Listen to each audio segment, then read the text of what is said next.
Shop small. Is it small business Saturday? It's so little. Yeah, I have a...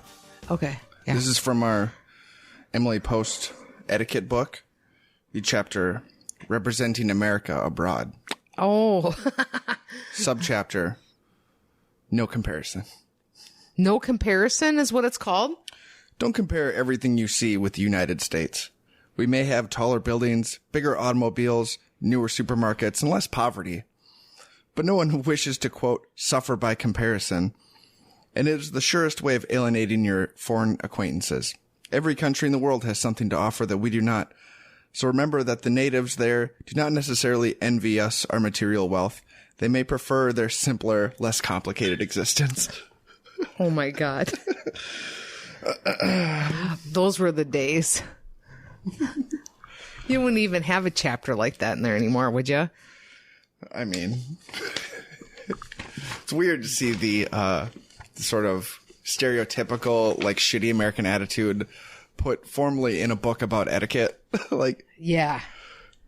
Oh, I'm petting the cat's neck. He's getting scratches. Hey, you're listening to Cool and Unusual Punishment. We have a new beer that we're a weekly podcast, more or less. We talk about true crime and weird history, and we're engaged. Yep.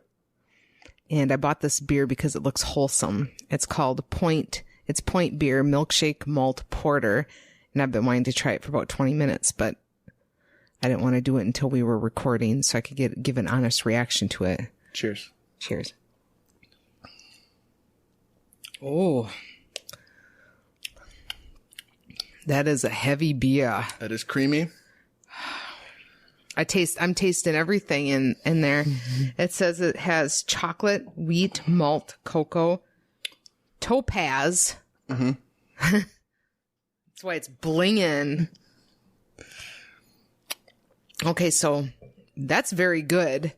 That's not the kind of beer that you'd get drunk on, I'd say. Right. That's what the whiskey's for. Oh, you've got two different kinds of beer. Yeah, I've got a whole smorgasbord over here.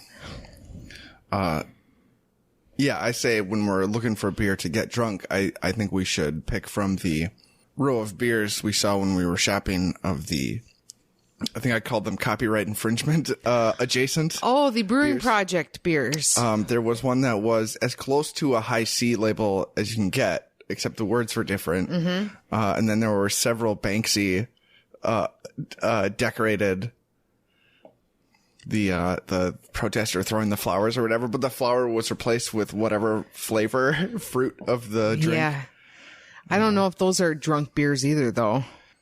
You know, so when I was looking up stories this week, I found one that was not weird enough or complete enough to be a story like that I would do for a full story, right? But I wanted to share this with you because it's also timely since it's a Christmas story. All right.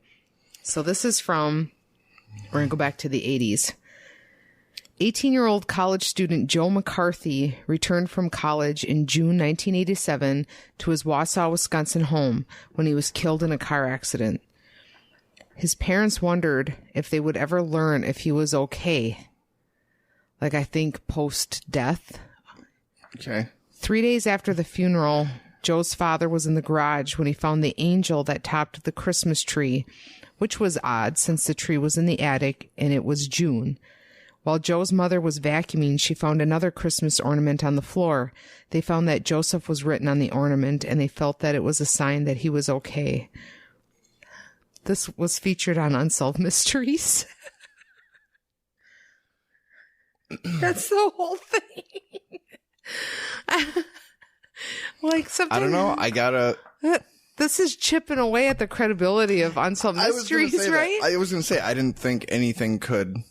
I think that story is better than the other one. This one seems to have a theme to it, at least. Like, oh, the one with the they bought a haunted bunk bed and suddenly the garage is on fire, and like that seems like a lot of disparate events all being tied together by the host of Unsolved Mysteries. Yeah, but at least that had like a timeline and stuff happening. This is like their son was killed. They wondered if he was okay, and they found some Christmas ornaments. I would think that means that's suggestive that he's a ghost and therefore probably not okay.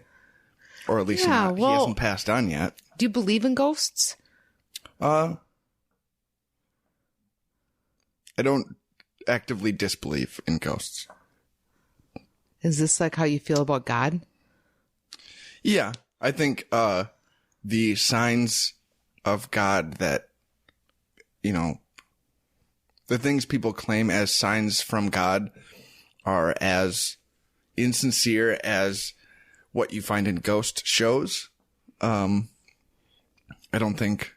I can believe that if there's a spirit, it can be trapped here, but I don't think it's slamming cupboards and you know, I gotta talk to somebody, but they have to buy this one board game. If only they would do that, then I could talk to them, you know, I could really speak through the medium of a Hasbro. Oh, the Ouija board? Yeah. Yeah, but like you would believe the Christmas ornaments, but not slamming cupboards? Well, I was going to say, if those things happened, I would sooner say he's a ghost than, he died and we were really wondering, like, which direction he went. And that could just as easily be him giving a cry for help from hell. I mean, my parents in the first house I ever lived in said that it was haunted until they remodeled it, you know. Like haunted, like slamming cupboards and stuff. Yeah, I don't know. I mean, I don't know if we want to get in too personal on that, but your parents' house has a pretty tragic story behind it. That's not the first house. Oh, this is a different haunted house they moved into. Okay. Yeah. Yeah, this was a house that like one of my dad's relatives had died in of cancer, and her name was Barbara, and then they moved in there. I believe that's how it went. But anyway, like they had these archways and doorways and like, according to my dad, there was something verbalized that he needed to change those archways and get rid of them. And after he did that, it stopped. I don't know. I've never had an experience like that happen to myself. I always wish I would. It really does. In one way, it on one hand, it seems less believable to think that ghosts are, these souls that are here tethered to the earth are like, can you do something about that archway? Like it's been, oh boy, it's been the death of me, if you know what I'm saying, you know, like, and they're always, yeah, like you gotta shoo them out with like some positive energy. And it always feels so like petty, but then on the other hand, I can believe that if the human soul can be trapped in this world, like, why wouldn't it be just as shitty as, like, yeah, what do you think of, what do you reduce a person down to its soul? What do you think it's going to do except complain about shit? And like, right. I used to sleep in that bed. Hey.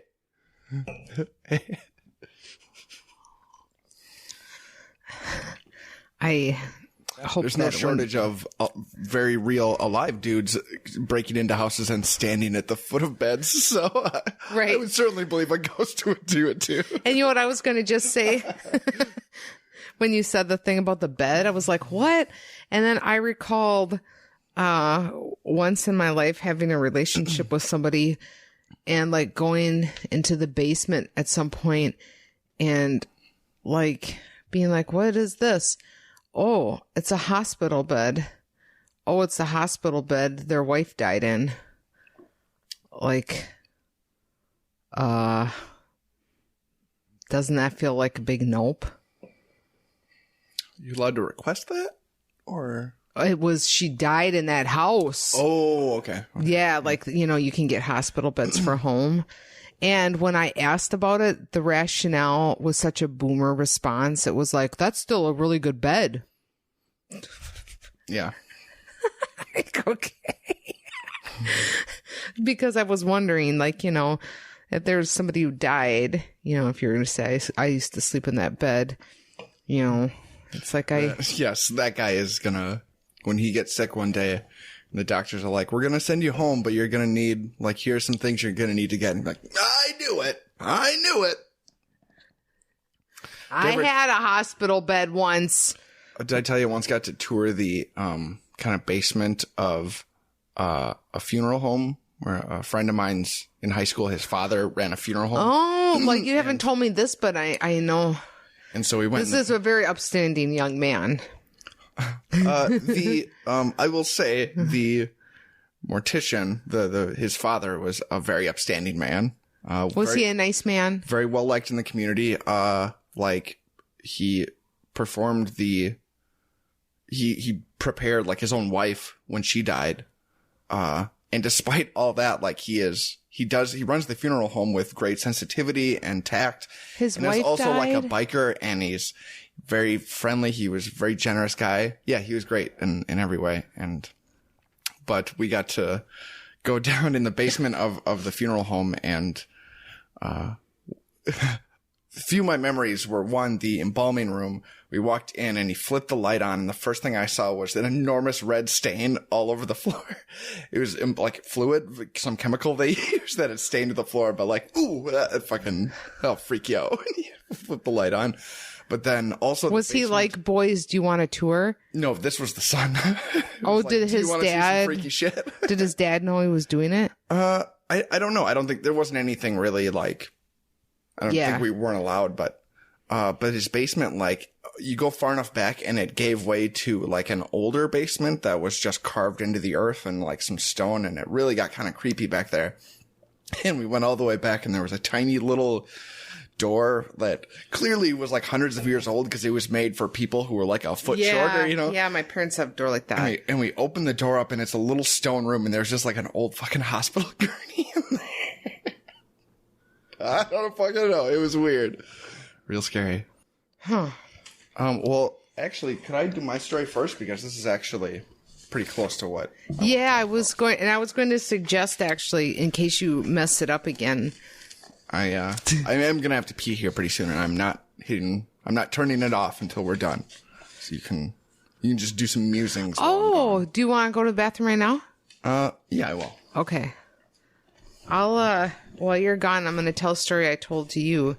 Okay. So I work with this guy, Kevin, when I talked about going to the Rotary Club. One of my actual kind of, bosses at my job, is this guy. And the other day he comes up to me and he's like, "Oh my God, you have to remind me to have me tell you about my murder neighbor." And I was like, "I will absolutely remind you of that." And so Kevin grabbed me in the afternoon and he said that like last week he was sitting on Facebook thinking about somebody he had gone to school with, and Kevin's like in his early 50s. And he was like, "Oh, what happened to this guy?" And he Googled his name or maybe put it into Facebook, and up came this article that this guy had committed murder. And he was like, "Oh, that can't possibly be my old neighbor," because he had lived next to this guy for like 15 years and had gone to his lake house and stuff together. And sure enough, this guy who used to live next door to him, who always had everything in life and was an only child and became an addict, and he murdered his dad with an axe or with a hammer, and almost murdered his mom with a hammer. And now he's in prison for the rest of his life. And Kevin and I were talking about how that'd be a good episode of Investigation Discovery. And here you are. Here I am. Jeff agrees this is a good beer. Oh, good. I wish it was a little more milkshakey, but this is a lot different than like that Liney's Snowdrift Porter or whatever. This is a real porter. Yeah, I think Liney's is sifting everything.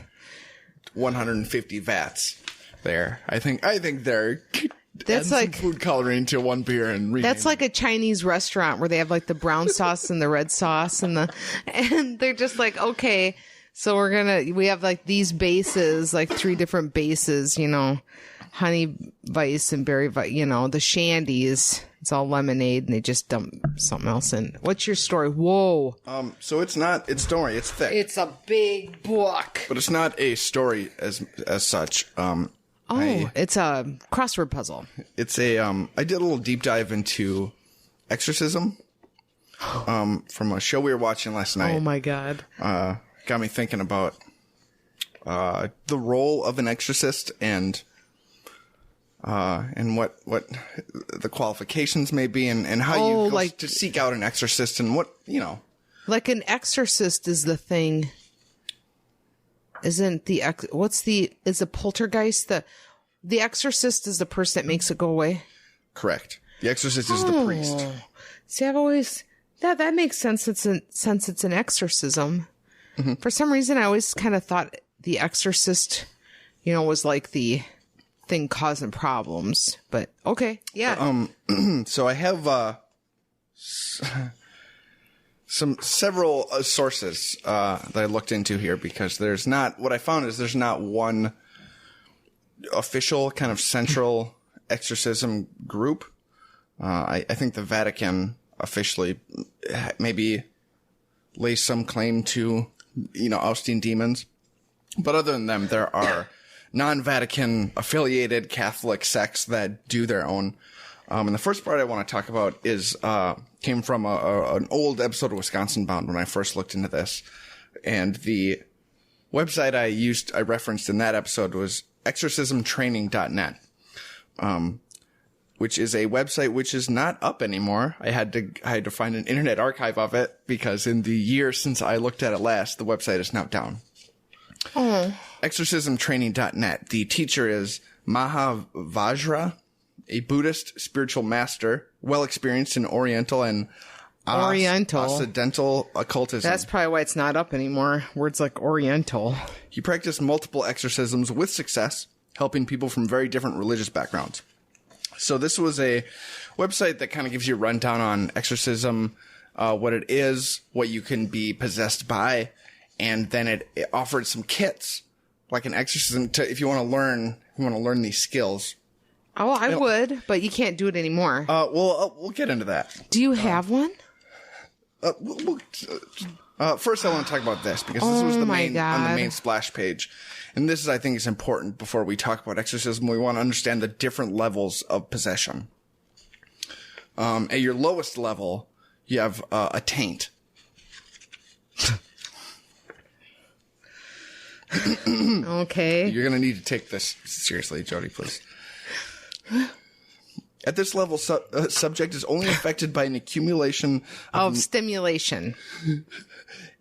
seeking a stronger, longer-lasting orgasm. Subject is affected only by an accumulation of negative energy in his mental or emotional body. There's no entity implicated. It is often the result of repressed emotions or a negative attitude.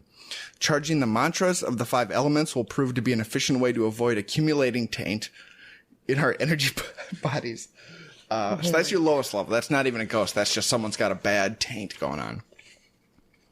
Somebody's giving you, if someone really feels like they're in a bad mood, and be like, you got a real taint going on today, huh?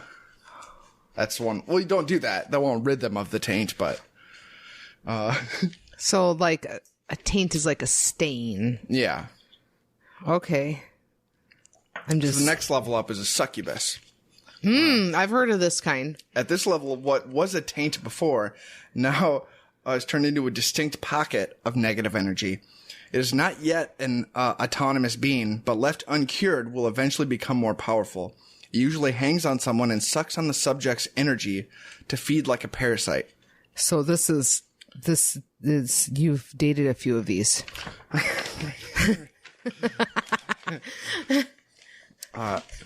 The next level up is an incubus. The succubus will eventually become dense enough to form a pocket or shell around itself and be considered an autonomous entity. At this point, it penetrates into the body and starts the phase of incubation. The influence of an incubating entity grows quickly on one's mind. At this point, an incubus is extremely difficult to remove. The intervention of an exorcist will be essential. This is the first point at which you need like holy bodies, to come in. How do you get rid of the other kinds? It's like positive energies, and you realign your chakras and. Like crystals and stuff. Yeah, I'm trying very hard to not be like sarcastic about these things because I do have a lot of references. I studied this quite a bit today, so I don't want to then be an asshole about it. But yes, you're your 5 elements and your stones. You got to balance them. Yeah. No, I want to hear all of it. I want to hear every single thing that kept you from putting an ornament on the tree. It's going to be worth it, I promise. After an incubus has incubated, it then becomes a minor demon. It is at this point that the autonomous entity gains some level of free will. The minor demon, like a baby, will not have enough power to control the subject fully, but will suggest intense ideas in the mind that the subject is likely to believe comes from him, and even that they are legitimate. At this point, the emotional reactions are getting stronger. A minor demon of laziness will start to drag the subject down the hill leading to hell, which is the biggest sin. I think that's how you get to hell the fastest, is by being lazy. A minor demon of anger will have the subject burst with powerful reactions to any kind of provocation. A minor demon of greed will push the subject to disregard the law in order to obtain something. At this point, it is very likely to observe supernatural phenomena. I like the name Minor Demon. It sounds like a constellation. Yeah.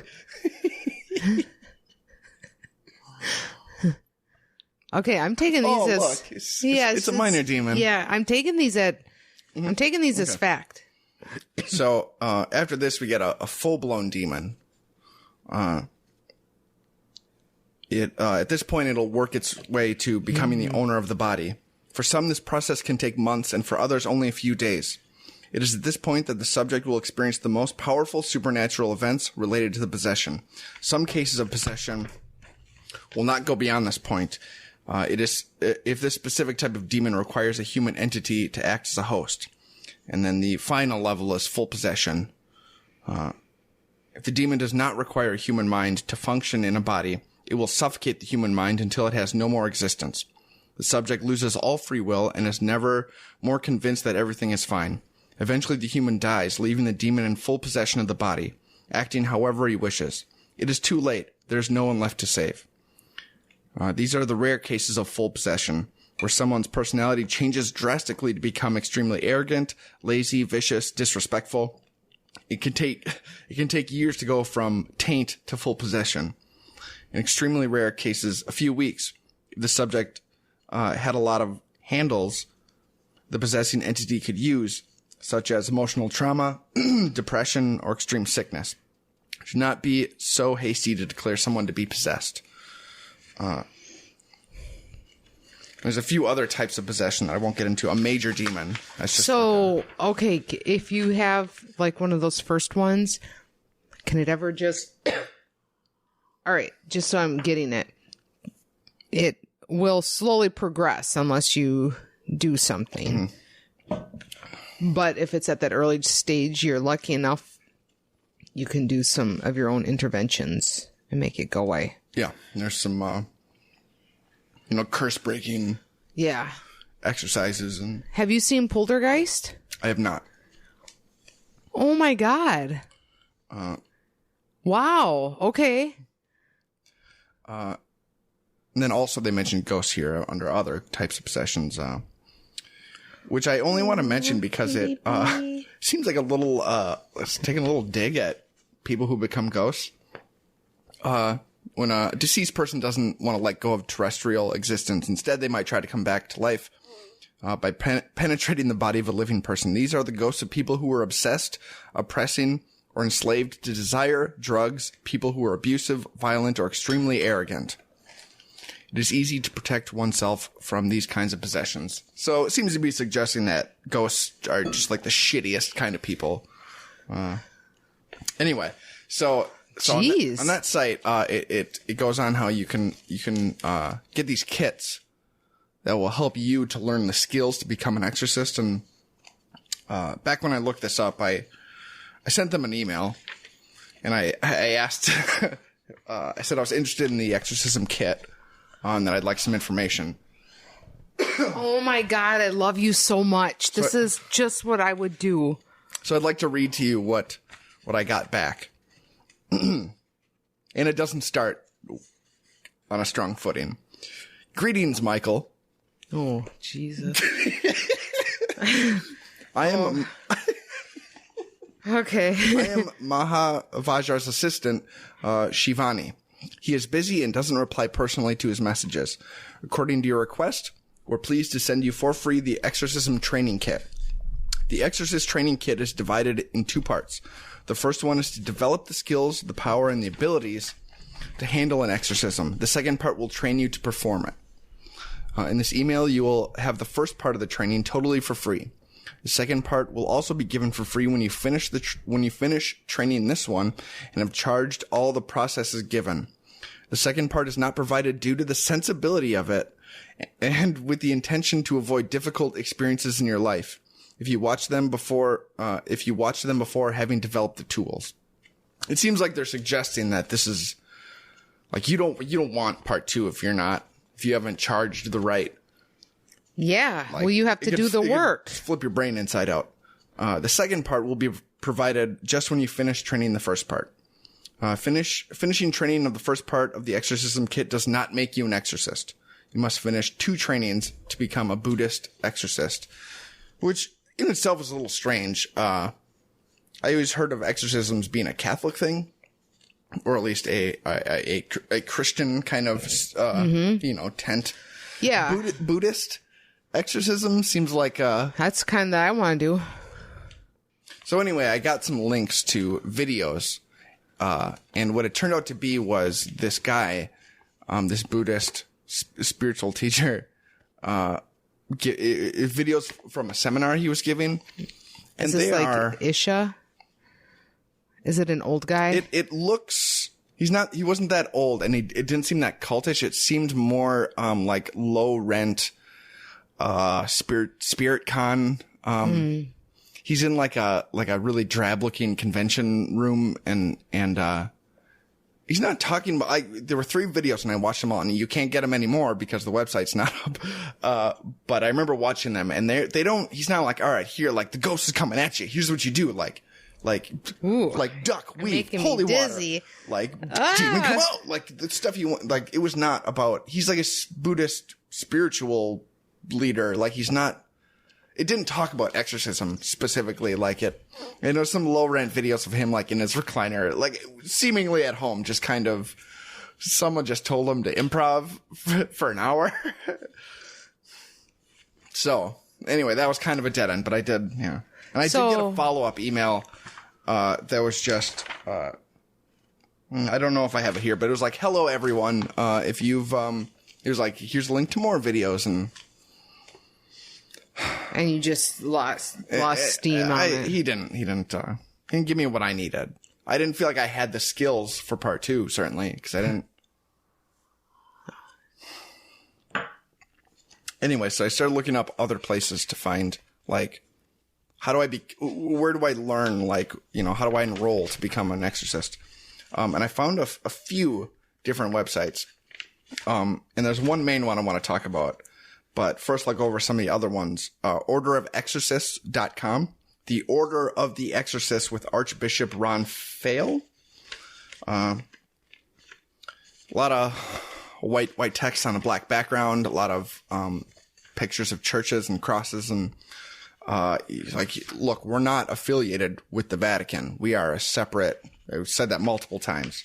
The thing I copied down here from their website was, if you are looking for services, they say, contact us if you are experiencing any of the following. Sound of footsteps on the stairs or floors. Sound of voices or animal sounds in the rooms or walls. Bad odors. Moving black shadows on the floors and walls.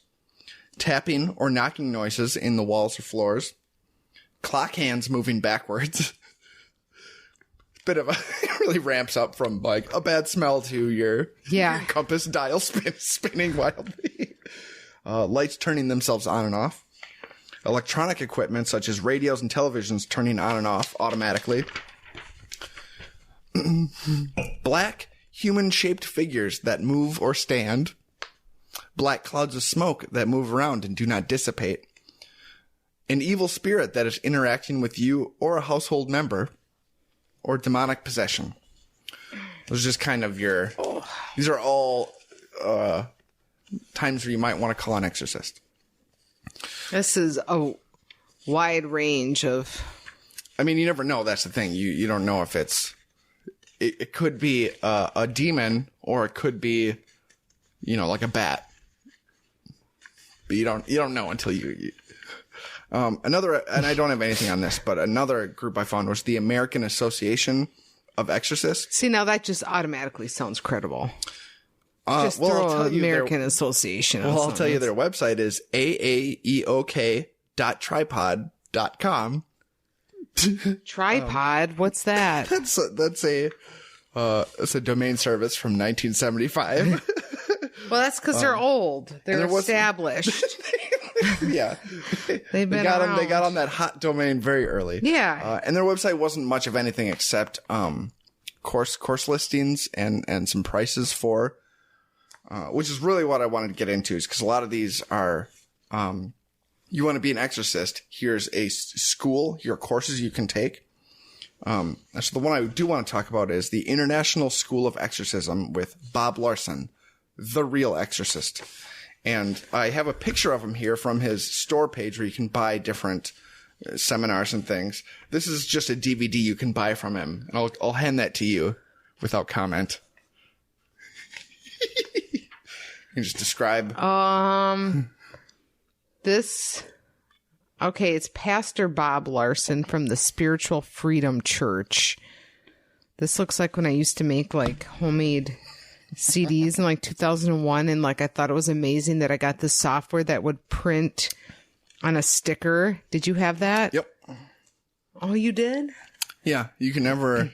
Well, they don't tell you. They don't print it glossy, so it'll never look. It'll always forever look like a cheap version of what you want. But this guy looks like well, it almost looks like he has a strap around his arm. I feel like he maybe is wearing a guitar. He's got a cross holstered. That's what you're. Yeah. Do you see how like he's rifle. Got? I don't know. He looks serious, and he has ministered in more than 100 countries. He's been featured on Oprah, The O'Reilly Factor, Inside Edition, Entertainment Tonight, The Insider, Anderson Cooper, Good Morning America, Nightline, A Current Affair, Headline News, Hannity, and Dr. Phil.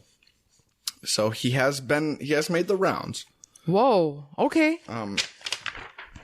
But so this is there was a website. He has a boblarson.org or something about him. What I looked up was he has a school called the International School of Exorcism, and there is a curriculum. And I just want to go over this with you to see if this is something you might be interested in.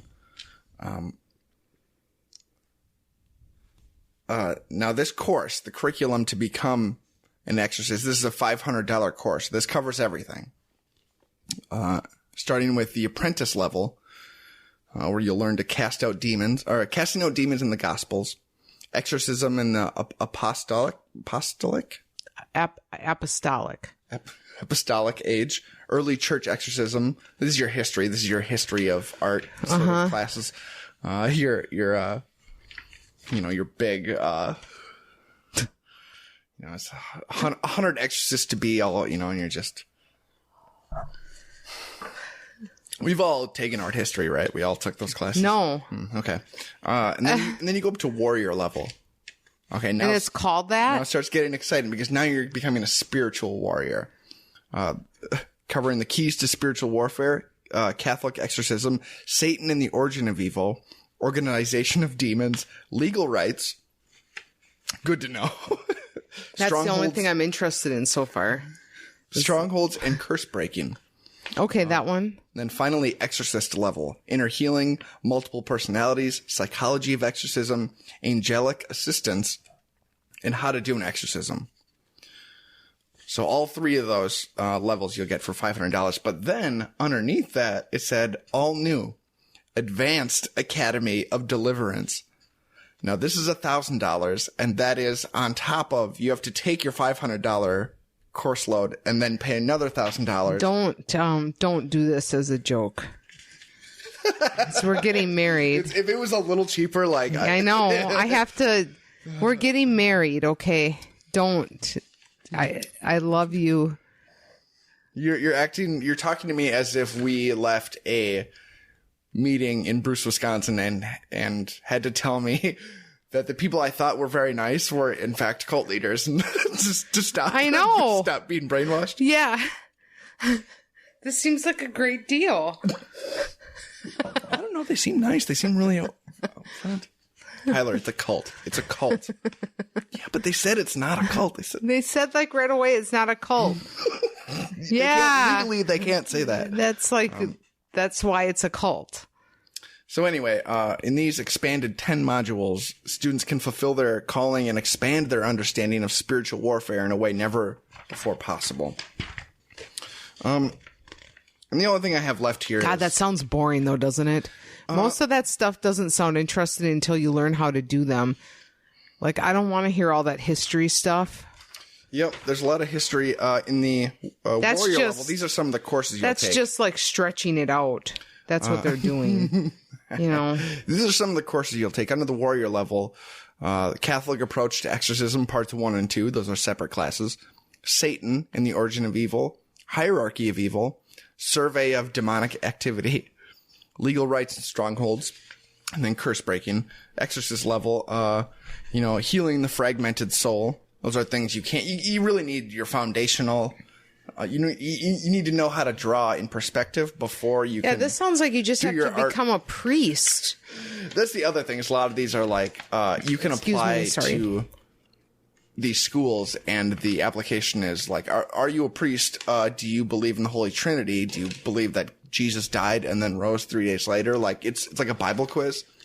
Not a quiz, you just have to say yes to all of them. So if you're a priest, can't they just be like, well, then we're going to skip you right ahead to the legal stuff? There was, I wish you I don't need to know the history if you're a priest. I wish I had copied and pasted, because there was an FAQ on that last one. And one of them was, if I'm already a priest, can I skip some of these classes?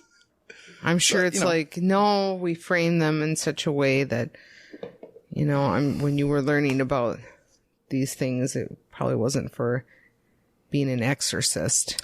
Yeah. Well, I mean, more importantly, like I said, those are 3 websites I found in 20 minutes of Googling. So I get the sense it's not like becoming notarized or something, like, Yeah. There isn't actually an official, you can just be an exorcist, and if the other ones don't take you, like. I want the guy from Nathan For You to have classes. You get out of here. That's the one that makes me think that, if you're a priest, I think, and maybe even if you're not a priest, like, if you're wearing the priest clothes, I don't know how many people. I would take him as. Is there a certificate that you have to show? Like, for being a priest, or? Yeah, if you saw a guy in a priest costume. Oh, and yeah, like, right? I'm not sure that's not a Halloween costume. Can you show me some documentation? Does such a thing exist? It's not like an FBI badge where they like. I don't know, maybe. But in any case, I feel like if you're a priest, you can then. If you say you can exorcise demons, like, who's going to tell you can't? You're a man of God. Like, right. And that guy was. His I have never said the word hemorrhoid. He was. He said he had a website, and he was a priest who did exorcisms, and his technique seemed to be pointing in your face. He looks in the eyes and he points. He just points at you like a teacher scolding a student. You get out. You get out. You get out. You get out of there. You get out of there. Okay, he doesn't like you talking like that. He's got a minor taint. He's the minor taint. I'm really interested in, like, do priests carry around identification? They have something, because, like, you don't pay tax if you're part of a church.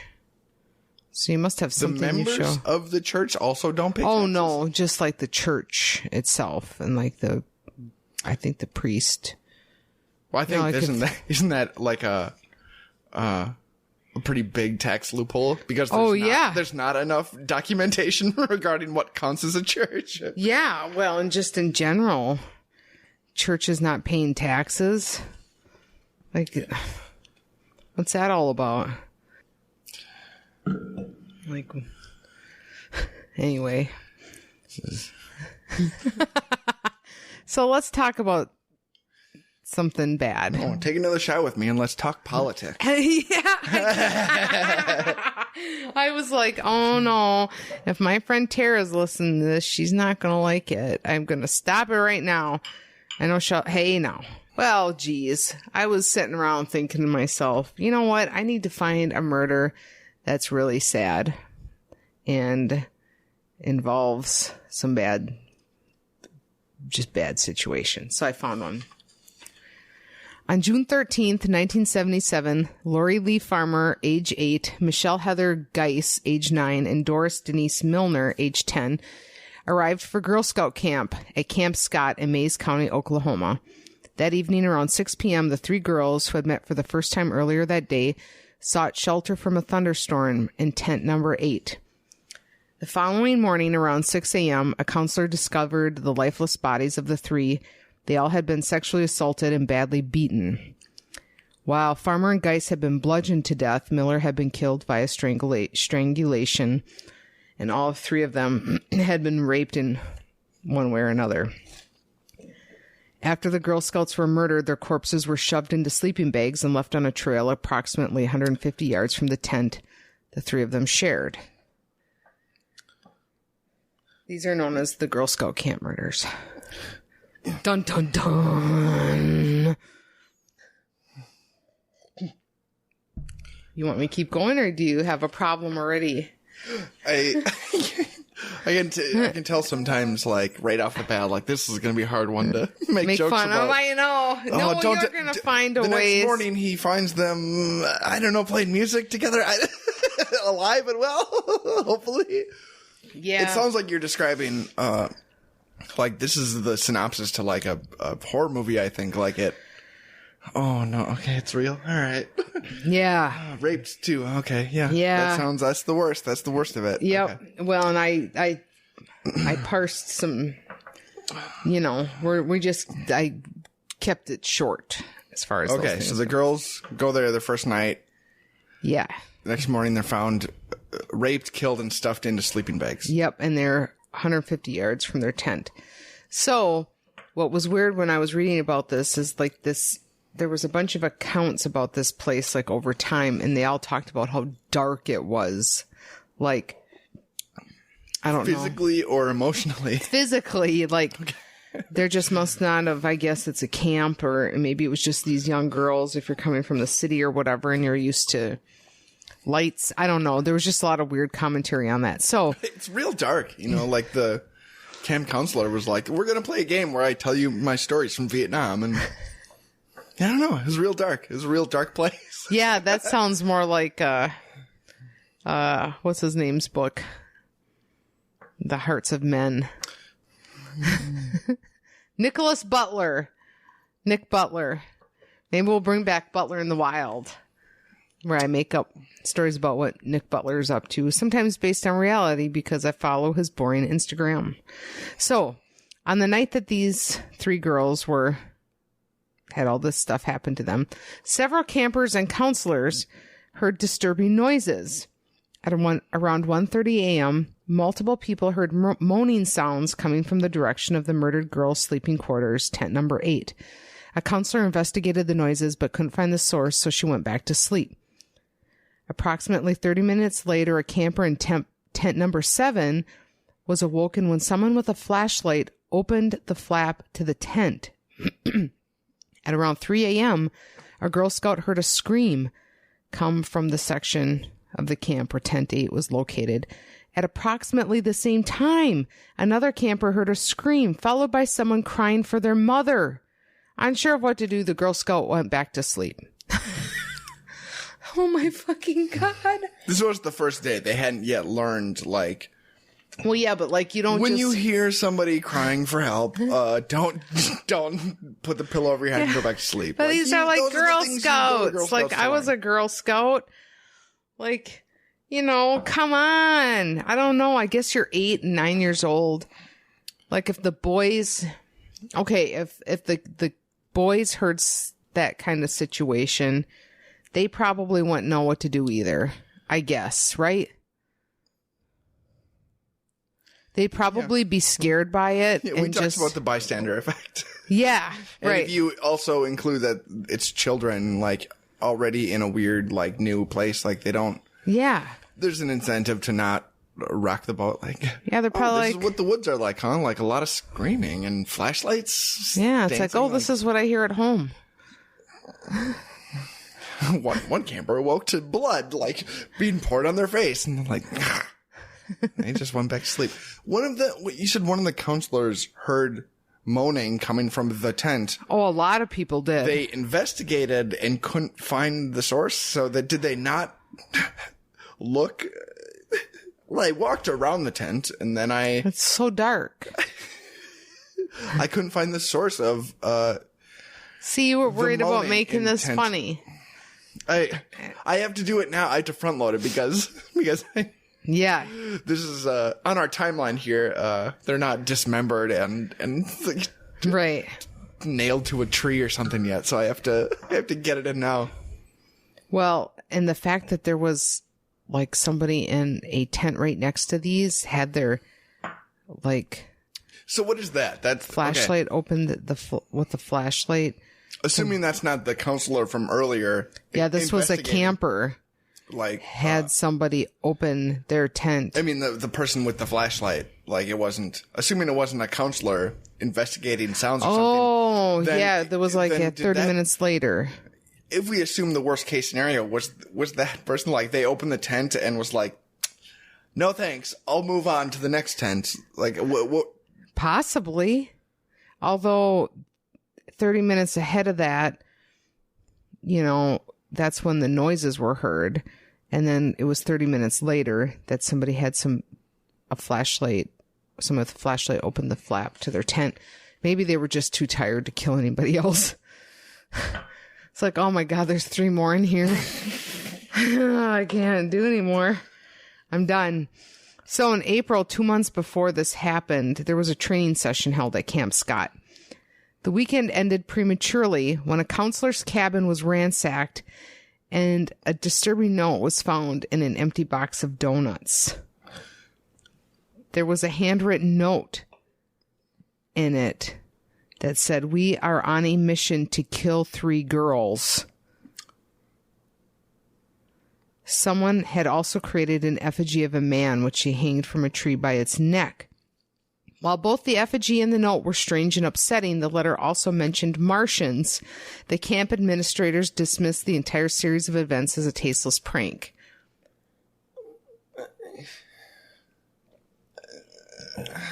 Yeah. Okay. Yeah. I don't.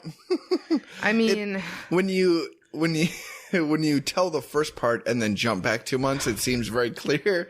But I guess you don't have that foresight when you just find the note in the donut box. Like, right. Yeah. we are looking to kill 3 girls. Also, we want to return to our galaxy afterwards. Yeah. And bleep blorp. here's an effigy of a man. That's not a girl. This is something different that we're mad about. So the day after this murder happened, the camp was evacuated, and none of the campers were told for quite some time. So this happens, and they're like, everyone's got to get the fuck out of this camp. And like the other campers did not know right away that this is what happened. And some of the family members I read of these girls found it out like getting their hair done. Like that their kid had been murdered. I mean, this was 1977. But Wait, so what okay. The parents of the murdered girls? yeah, Like, they weren't informed? no, like one of them found out while she was at the hair salon listening with the radio on. Do you think that was the result of the like 16-year-old counselors at the camp? Like, well, they're supposed to be here for 2 months, so we have 2 months to figure out what we're gonna say. So let's like, okay, we got time. We got time to figure this out. That seems like it. Because I was going to say, I understand getting all the kids out and not telling them. Probably Yeah. It doesn't help to tell them why, you know, like, but then you're like, we got to make 3 phone calls to everybody. And they're like, yeah. Or unless they couldn't reach them or something got out, you know, I don't know. The camp had been open since 1928. It still is closed to this day after this happened, though the site is frequently visited by ghost hunters and paranormal enthusiasts who claim the area is haunted by the 3 girls. So in the 80s... No, it's not visited by people who want to find the hill monsters that... Well, we haven't... This isn't the end of the story yet. It seems like you're skipping over. Like, well, the 3 girls might haunt this place. Like, what about the fucking lunatics who descended from their cabins to... Well, I had a hard time putting this together. I suppose I should have put that at the end. The Girl Scouts sold the camp, but the new owner appears to have done little, if anything, with the property. A picnic table, a stone fireplace, and multiple wood tent platforms remain at the site, although they have been devoured by weeds. So when this murder happened, okay, there was an escaped convict named Gene Leroy Hart, who was on the loose in Mays County, Oklahoma. He had been convicted of kidnapping 2 pregnant women and raping one of them. He had escaped from police custody in 1973, 4 years before the Girl Scouts were murdered. 4 years. Okay. After the girls were killed, law enforcement immediately suspected this guy, and they conducted this massive search of the area surrounding Camp Scott. I know. Okay, so it's like 4 years, and they're like, oh. He was so on top of the pile of convicts that he came to mind right away. But also, he got away, and for 4 years, they were like, you know, sometimes they slip the hook, and then you lose them.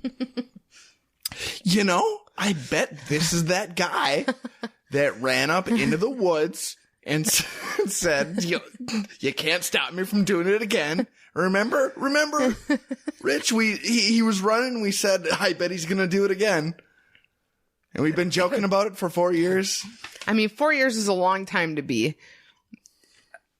you know, I mean, Ted Bundy was like weeks. I mean, Oklahoma, I guess, you know, but I just like how they were like instantly, defaulted. Oh, this is the guy, right?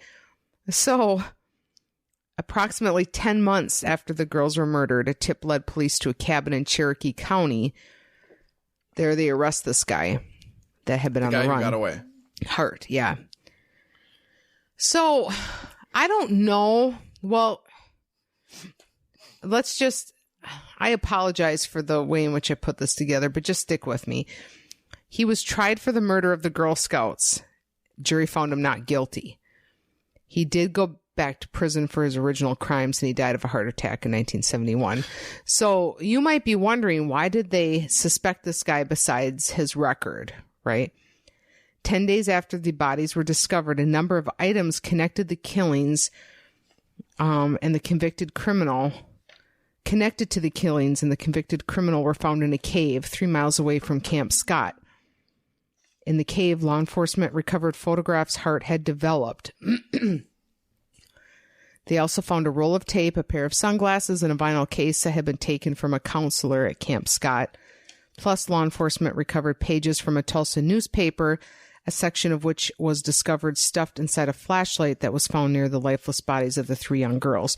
So he had like photos, and you know, back in the day, you used to get them in an envelope with your name on them. And so he had developed photos right with his name on them. So that's all right. That seems pretty conclusive. Tying him to the murder of the girls. Mm-hmm. I guess they didn't think to look in the caves around this camp. Yeah. Well, they found that stuff in the caves 10 days after, but I guess it took them 10 days. So this is not a great operation. That seems like it matches up with a manhunt. Like they worked their way out from the tent and found a cave with like, you know what? Don't we have that dude in our file? Like, remember? Yeah. So he had these newspaper clippings in the flashlight? Yes. You said that's a it's very like they found that flashlight. Conceptual kind of like. Yeah, there was a newspaper. Part of it was in the cave. Part of it was stuffed into the flashlight that was found by the dead girls. So they were like, oh, this is the same newspaper because part of it was here and part of it was there. Now, why you would stuff newspaper in a flashlight? What? To hold the battery? I don't know. You think that's what it was? Like, it was a loose battery, and he's like, all I got is these newspaper clippings maybe. of my name. Let me... I don't know. So, it seems like a big failing on the counselors that night, the police 4 years earlier, and then the jury at 4 months later, who saw all this and were like, nah. Well... There was a pillowcase at the scene that had DNA on it. But this is 1975 DNA, so... Right. So, they kept it, and it was tested in 89. So, yes, at the time of the murders, I'm sure... Well, God, I don't know how that trial went. I was like, geez, this is already getting long. I didn't want to pull up. But that must have been a shit show. So, the FBI tested it in 1989, this pillowcase, right? And they were unable to rule him out.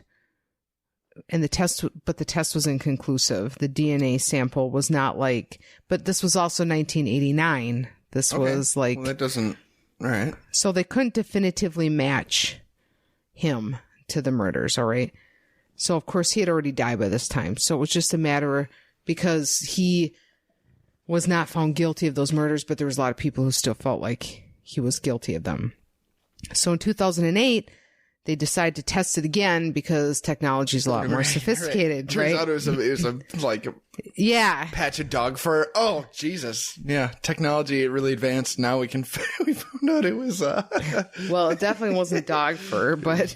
Bunch of dandruff.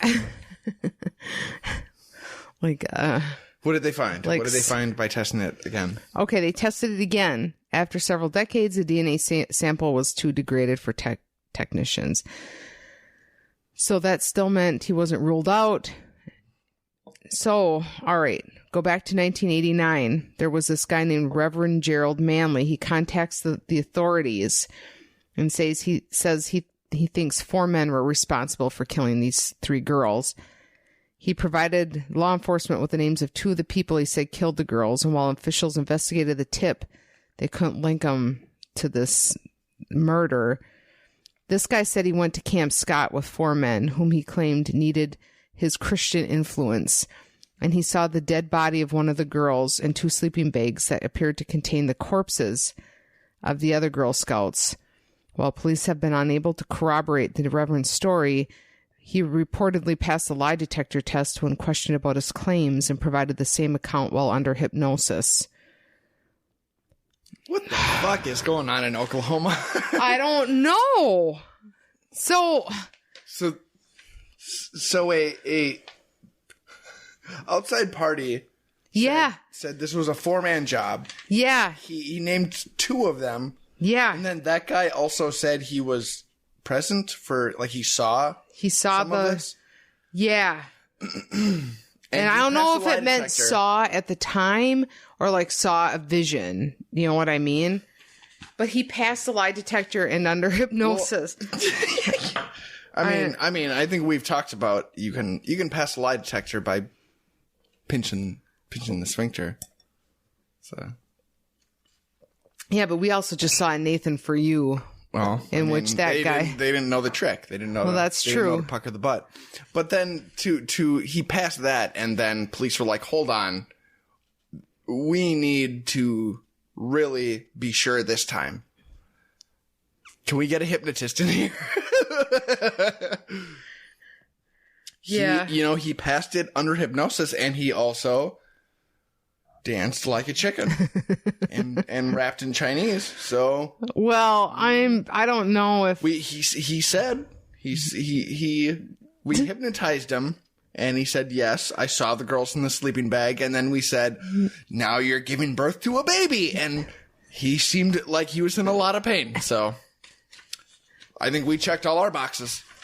This is Oklahoma police work. This is justified. So, all right.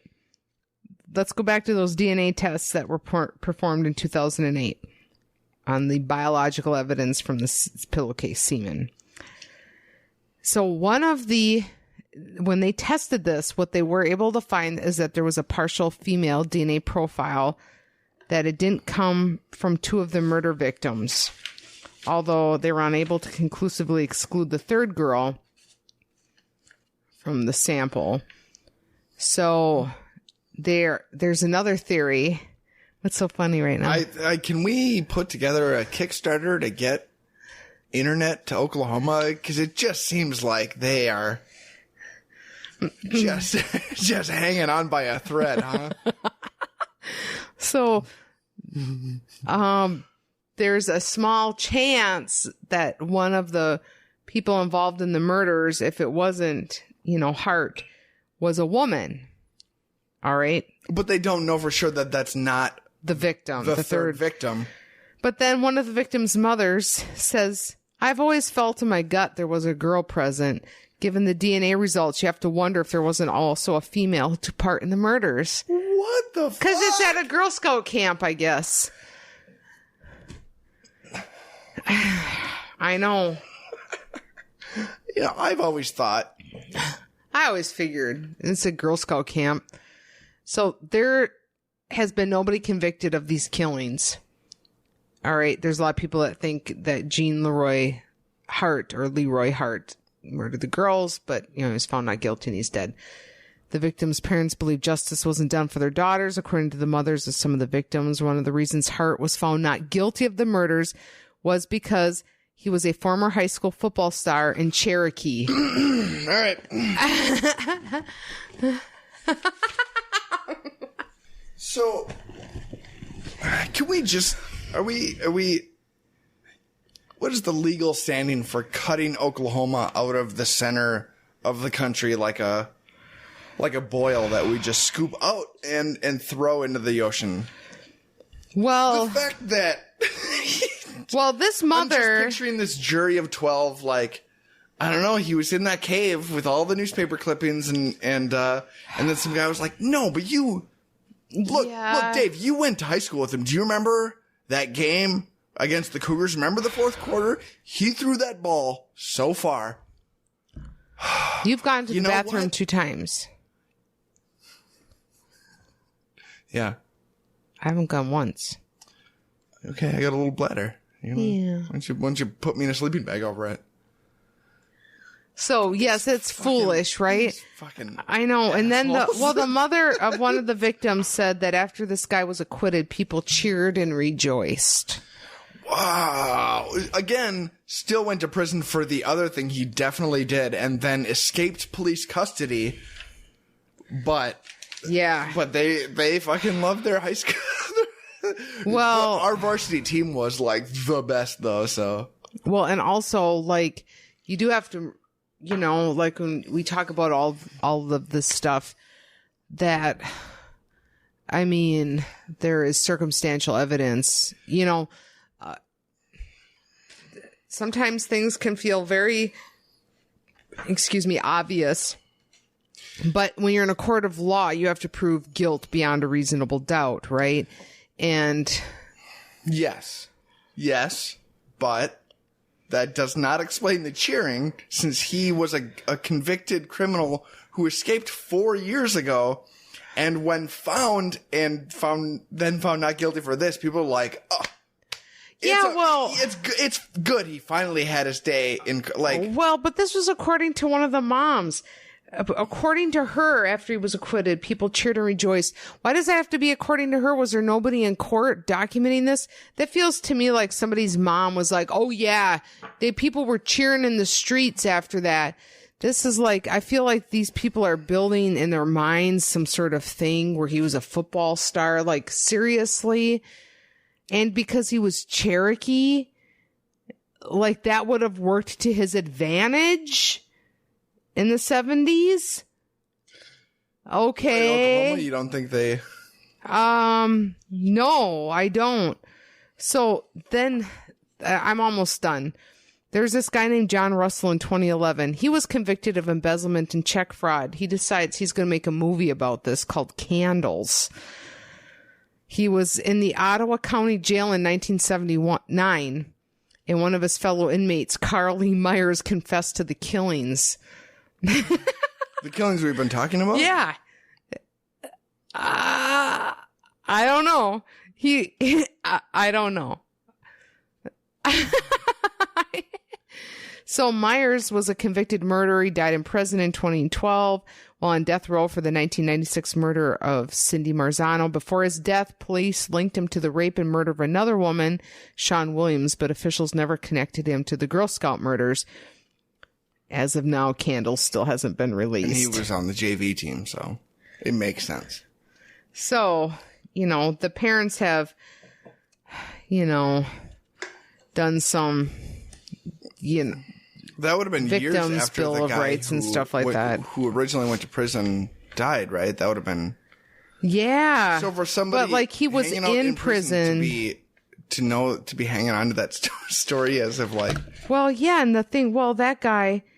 and John Russell said that he was in county jail in 1979 when one of his fellow inmates confessed to the killings, which happened in 1977.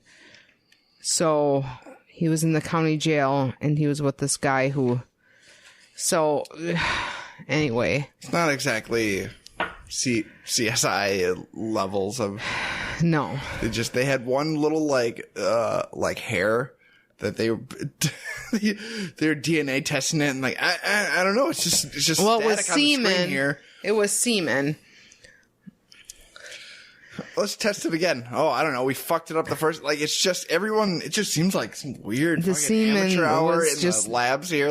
Yeah. Well, and hey, I guess do you have that old semen. Remember? Can we test that again? Oh yeah, I think I threw it in a desk somewhere. Let me see if I can find that old semen. It's in the inconclusive desk, and it's just oh, it's where I keep the wrench and all my thumbtacks and gum wrappers. The acidity of it. I'm pretty sure this is the semen. It's labeled varsity. I'll take that one. Oof. So anyway. Yeah, okay. You need to calm down. I was worried about being insensitive about these girls, but thankfully it was overshadowed by my absolute yeah, you are just anger about everyone in the state of Oklahoma for just tripping on their dick every step of the way, huh?